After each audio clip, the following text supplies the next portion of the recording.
ñun danoo am métit tey sunu xol dafa tooy ndax danoo jàpp fajkatu gàcce danoo jàpp kuy dagg buubi gàcce danoo jàpp defkatu teraanga danoo jàpp ku mën social danoo jàpp ku baax ci jumaa yi baax ci imaam yi baax ci paasu màkka yi defkatu lu baax lañu jàpp askan wi nag Sénégal tiit leen waay Sénégal war ngeen a tiit danañ la fekk sa kaw la yow sa jabar ñu jàpp ku dugg ci duus ñu jàpp ku saw ñu jàpp jàpp mi bëri na nanu liggéey te bàyyi jàpp bi lii nag politique rek la politique a ko lal waaye kii ñu àndal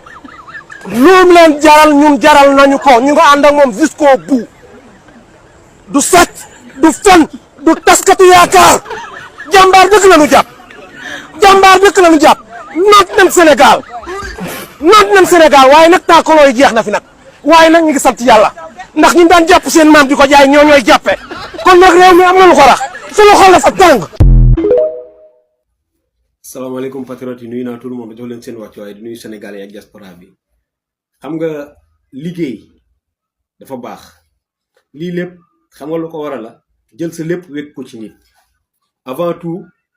ñun yéenewuñ kenn kaso Moustapha Diop yéenewuñ ko kaso comme que condamné guñ ko définitivement bis buñ ko woo déglu ko leen li justice njort ci moom ba tax mu def ko mandat dépôt yàlla bu mu am waaw waaye nag ñii nii di xartu ñii ñëpp xarum tabaski ak dépasse la ñuy xalaat parce que nag ponkalum góor ni léegi toll ni sa moroom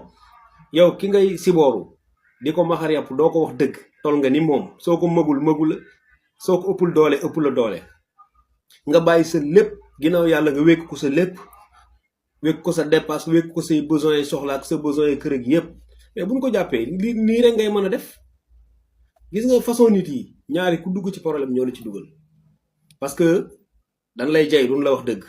yaa fi man ñi doo seen moroom wala boo fi nekkul woon mu ñaaw boo ko defee nag ngay def loo xam ni waroo koo def bay jël yëfi jàmbur finalement mooy waral lu mel nii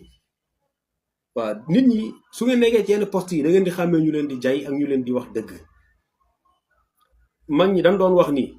bu fekkee da ngaa nekk kilifa dangaa war a am ñaar ñu la jege ku amub reer ak ku dañu réer ku amub reer mooy ku am barke am na alal ni yow du la jay dalay wax dëgg ku dañu réer mooy ku am xam-xam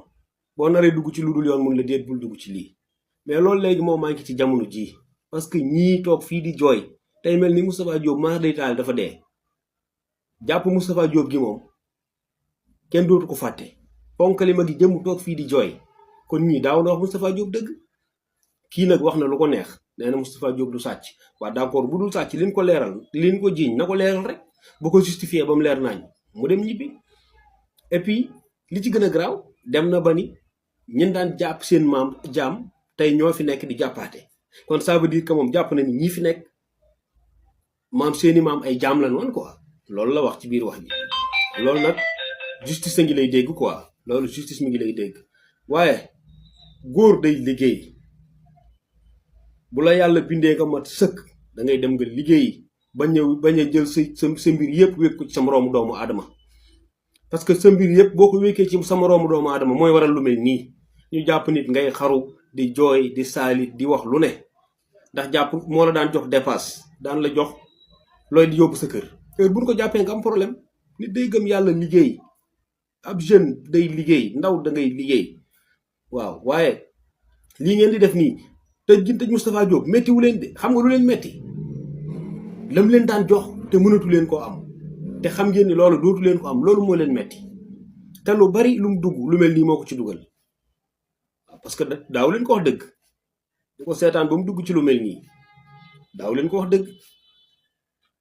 Une bonne gouvernance et une gestion transparente des affaires publiques, une justice indépendante bu tëddee njaxanaay bu dul làq doom di dóor doom,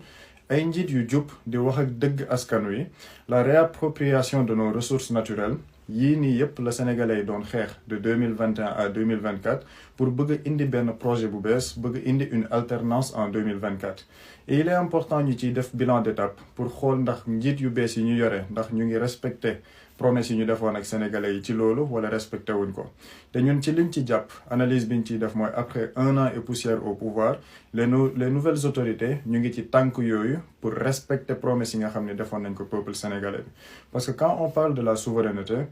gis nañ ne par rapport à notre politique diplomatique souveraineté moo ci nekk pilier. La souveraineté mooy aujourd'hui que le Sénégal day assumer boppam nekk un état souverain bu libre mën a dem discuter avec tous les états du monde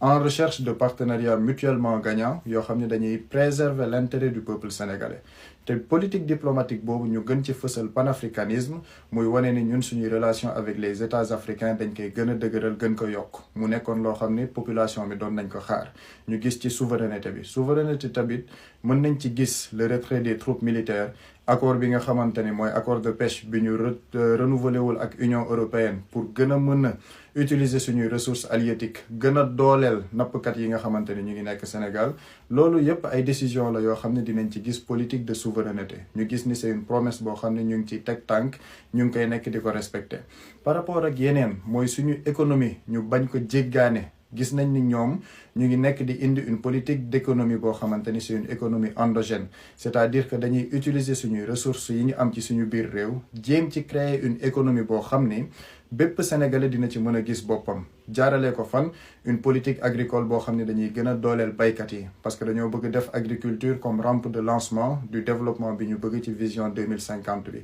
ñu gis ko ci yeneen secteurs yi, le secteur pétrolier, le secteur gazier bi nga xam ni Sénégal léegi bokk na ci le cercle restreint des pays exportateurs de gaz liquéfié. ñu mën ko gis ci secteur minier bi avec la renégociation des contrats ak yeneen yoo xam ni gis nañ ni ñoom par rapport à la réappropriation de nos ressources naturelles ñu ngi ci teg tànk bu baax ba pare bëgg ressources yi nga xamante ni ñu ngi ci biir réew mi mu mën a jëriñ doomu réew mi. mu nekk beneen point boo xamante ni gis nañ ni ñoom ñu ngi ciy def jéego yi leen ci nit ñi doon xaar. beneen point bi tamit mooy par rapport à la justice. aujourd'hui gis nañ ni rapport yi nga xamante ni corps de contrôle yi émettre nañ ko publier ko justice mu ngi ciy def liggéeyam ni mu ci waree. gis nañ parquet financier bi li mu nekk di liggéey, gis nañ CENTIF li nga xamante ni ñu ngi nekk di ko liggéey, ONRAC li muy liggéey, le parquet li nga xamante ni mu ngi koy def. et loolu yépp dañ ciy gis ni la main de l'exécutif nekku ci. c'est-à-dire que l'exécutif ne s'immisce pas dans la procédure judiciaire des dossiers yi nga xam ne corps de contrôle bi ñoo leen ko jox. te mu nekk une nouveauté parce que li ñu tàmmoon ci nguur bi fi génn mooy on avait un président boo xamante ne moom moo doon teg concam ci dossier judiciaire yi. là on voit que l'exécutif dugalu ci loxoom dafa bàyyi une justice buy doxal liggéeyam ni mu ko waree. loolu la Sénégalais doon xaar par rapport à la justice indépendante bu tëddee njaaxanaay boo xam ne xàmmeewul couleur partisanerie politique. loolu mu nekk une avancée énorme. ñu nekk tamit di gis par rapport à notre relation avec les institutions on a une crédibilité bu nekk di ñëwaat par rapport à nos institutions. ñu am un président de la République qui est au-dessus de la mêlée bu nekkul ci benn partisanerie politique njaboote ñëpp ba pare di def ay sorties yoo xamante ni ça intéresse uniquement l'agenda de la République. ñu am aujourd'hui à l'Assemblée nationale un souffle nouveau boo xam ne on a une Assemblée nationale sénégalais dinañ xam li fa nekk di xew par rapport au débat, par rapport aux commissions. lépp mu am une transparence mais surtout dans la gestion des finances de l'Assemblée nationale mu nekk lu am solo loo xam ne ñu ngi nekk di ko gisaat te daanuñ ko woon gis ci nguur yi nga xamante ni moom moo fi jóge.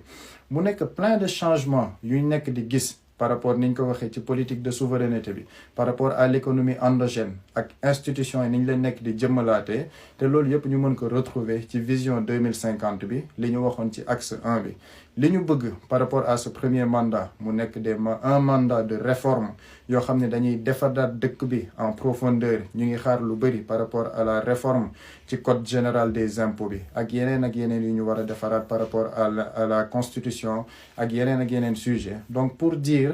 que changement bi ñu doon xaar par rapport aux premières années les fondements ñu ngi nekk di ko teg. xëy na am na yu des par rapport au secteur de la santé ak yeneen secteurs yu ñu mën a waxtaanee mais pour 1 an et poussière de mandat jàpp nañ ni le plus grand du travail ci li ñu doon xaar en termes de réforme ak changement yi ñu xamante ni bëggoon nañ ko ñu ngi nekk di ko gis. bu ñu toogee ci Sénégal boo xamante ni pendant 1 an doo dégg ci benn structure publique ñu ne diw détourné na fa xaalis, ça veut dire que la gestion transparente et la bonne gouvernance mu ngi dellu si waat au cœur de l'administration publique. mu nekk lu Sénégalais yi doon xaar donc ñun ñu jàpp ni ñu ngi ci yoon bu baax et il appartient au peuple à la population ñu gën a takku nekk sentinelle justement de ce pouvoir wax li nga xamante ne mu ngi dox wax li nga xamante ni doxul pour accompagner ce gouvernement dans ce processus de changement bi ñu bëgg par rapport à cette vision 2050 bi ñu décliné pour sénégalais yépp mën ci jëriñu jëlee njëriñ ci li nga xamante ni ñu ngi nekk di ko liggéey